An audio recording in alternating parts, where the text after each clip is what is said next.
Hello friends, দেখো আজকে আমি একটু বেড়াতে যাব, তার জন্য একটু কিছু খাবার নিয়ে যাওয়ার আছে। তার জন্য একটু ডোরা কেক বানাচ্ছি। 1 কাপ আটা নিয়েছি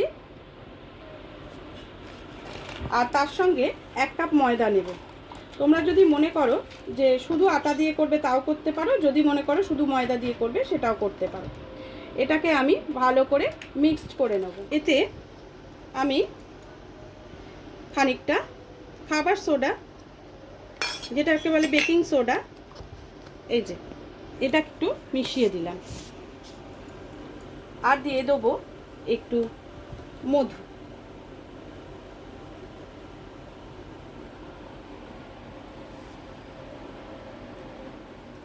এবার এটাকে আগে ভালো করে মিশিয়ে নেব।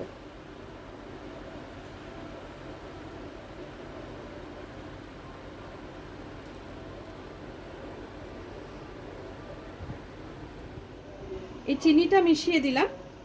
এটা চিনিটা আমি গুঁড়ো করে নিয়েছি, আর একটুখানি দেব, বেশি দেব না। দেখো এই এই চিনিটাই এটা ঠিক। এবার একসাথে সব মিশিয়ে নেব।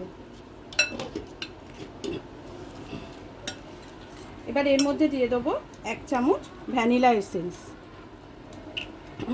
আচ্ছা, তার আগে এতে একটু গুঁড়ো দুধ মেশাবো, তা এর সঙ্গে সবটা মিশিয়ে দেবো। যা যা আমি দিচ্ছি সেগুলো যদি সব ঠিকমতো না পড়ে তাহলে কিন্তু এর টেস্ট ভালো হবে না।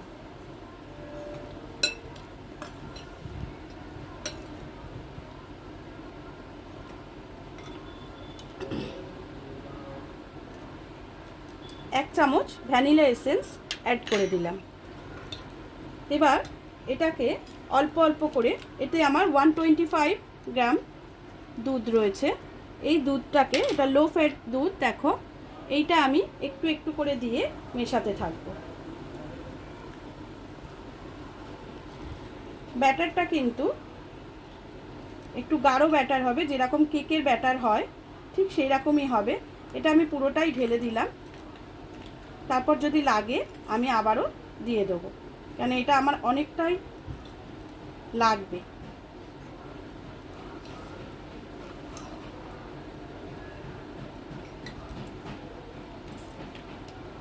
এই প্যাকেটটাও আমি কেটে নিচ্ছি।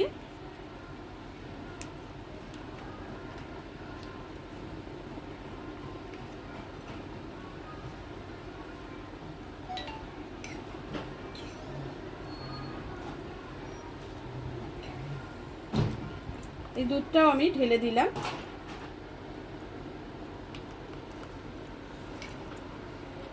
এবার ভালো করে এর সাথে মিশিয়ে নেব। এটা খুব গাঢ় হয়ে গেছে, তাই আর একটু দুধ লাগবে। 2 প্যাকেট দুধ কিন্তু আমি দিয়েছি, 125 করে দুটো দিয়েছি। আর এটা পুরোটা লাগবে না, কিছুটা দুধ আর এতে লাগবে।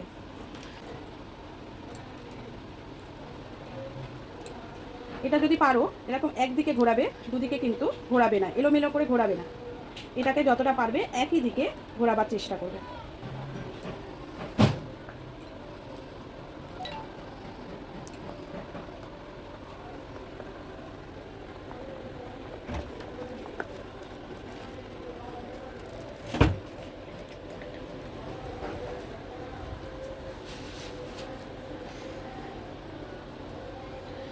দেখো কনসিস্টেন্সিটা কিন্তু ঠিক এই রকম হবে।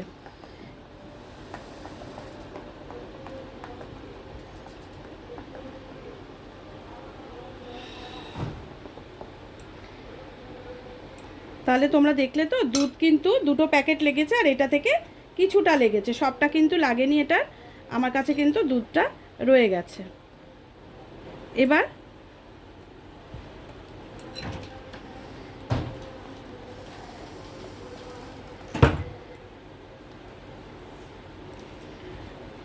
তাওয়া গরম করে ডোরা কেকটা রেডি করে নিতে হবে।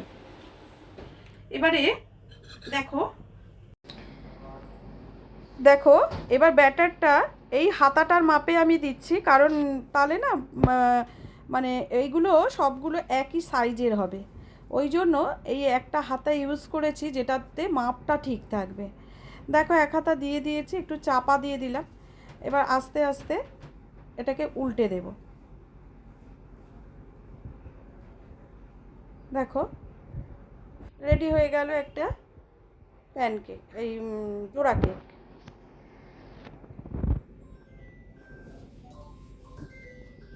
প্রত্যেকটা ডোরা কেক এইভাবে করে করে আমি তুলে নেব।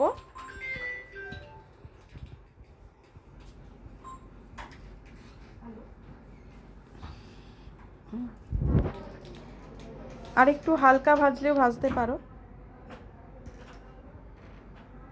একটু না এগুলো হয়ে গেলে একবার করে মুছে নেবে।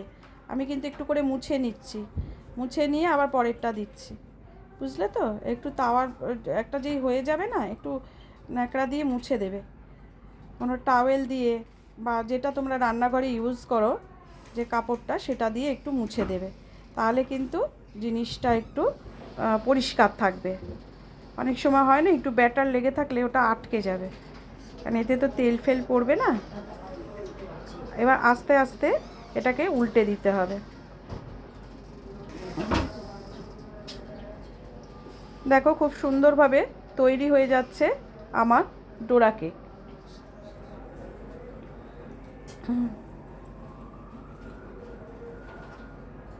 প্রথম সাইজটা আমার কিন্তু একটু ছোট হয়েছে, কেননা ওটা না আমি হাতায় করে ঘুরিয়ে দিইনি। হাতায় করে একটু ঘুরিয়ে দিতে হবে, নাহলে দিলে একটু বড় বড় হবে। দেখো এই নিয়ে 3 নম্বর ডোরা কেক হচ্ছে। কেকগুলো খুব সুন্দরভাবে আমি তৈরি করে ফেলেছি। দেখো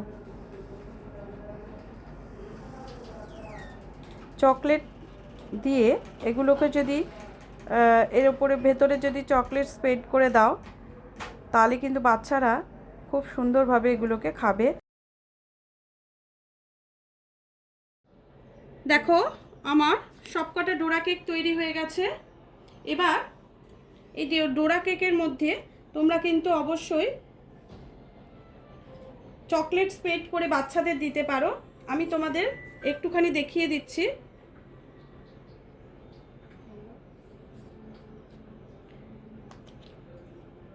চকলেটটাকে ভালো করে স্প্রেড করে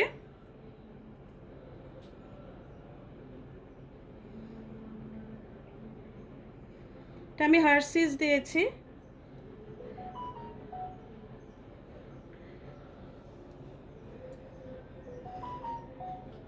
একটার উপর একটা দিয়ে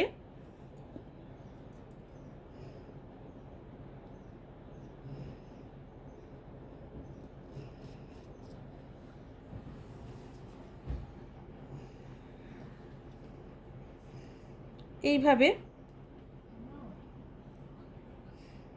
তোমরা অবশ্যই দিতে পারো। দেখো এটা কত সুন্দর হয়েছে। এইভাবে কিন্তু দেয়া যেতে পারে টিফিনে, বাচ্চাদের টিফিনে, বড়দের ডোরা কেক এইভাবে দিলে বাচ্চারা কিন্তু খুব ভালোভাবে খেয়ে নেবে। তা আমার রেডি হয়ে গেল। এতে পিনাট বাটারও দেয়া যায়। আর আমি যেটা দিয়েছি হার্শিস দিয়েছি, তোমরা অন্য চকলেটও দিতে পারো। তাহলে আজকের মতো ভিডিওটা এখানেই শেষ করছি। আবার অন্য কোনো দিন অন্য কোনো ভিডিওর সঙ্গে চলে আসবো।